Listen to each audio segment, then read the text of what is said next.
চাইলে টুকটাক gaming, video দেখা, সোশ্যাল মিডিয়া ব্রাউজ সব ক্ষেত্রে দারুণ পারফরমেন্স পাবেন। এই ফোনটি বাংলাদেশে দুইটি ভেরিয়েন্টে রিলিজ করা হয়েছে, 464 এবং 6128। ফোনটি বাংলাদেশে 464-এর অফিসিয়াল প্রাইস ধরা হয়েছে 13,999 টাকা এবং 6128 জিবি ইন্টারনাল স্টোরেজের ফোনটির প্রাইস ধরা হয়েছে 16,999 টাকা। এছাড়াও আপনি ফোনটিতে পেয়ে যাবেন মাইক্রো এসডি কার্ডের মাধ্যমে স্টোরেজ বাড়াতে পারবেন এবং ইউএসবি ওটিজির সাপোর্ট রয়েছে। এখন কথা বলা যাক ফোনটির ব্যাটারি এবং চার্জিং সেকশন নিয়ে। গ্যালাক্সি A07 ফোনটিতে রয়েছে 5000 mAh এর লিথিয়াম আয়ন পলিমার ব্যাটারি, যা সহজেই পুরো দিনের বেশি ব্যাকআপ দিতে সক্ষম। চার্জিং হিসেবে ব্যবহৃত হয়েছে 25 ওয়াটের ফাস্ট চার্জিং সুবিধা রয়েছে। ফোনটির বক্সে পেয়ে যাবেন 15 ওয়াটের ফাস্ট চার্জার এবং ব্যবহৃত হয়েছে USB Type-C 2.0 port.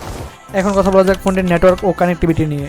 Dual SIM সমর্থন, 2G, 3G, 4G নেটওয়ার্কের সাপোর্ট রয়েছে, wifi 5, bluetooth 5.3, GPS, GLONASS, wifi hotspot, USB ওটিজির সাপোর্ট রয়েছে। সিকিউরিটি সেন্সর হিসেবে ব্যবহার করা হয়েছে light sensor, proximity sensor, accelerometer, compass ও জাইরোস্কোপ। নিরাপত্তার জন্য side mounted fingerprint sensor, face unlock. Multimedia, loud speaker, 3.5 millimetre jack, FM radio, video recording করতে 1080p 30fps, built in document reader রয়েছে।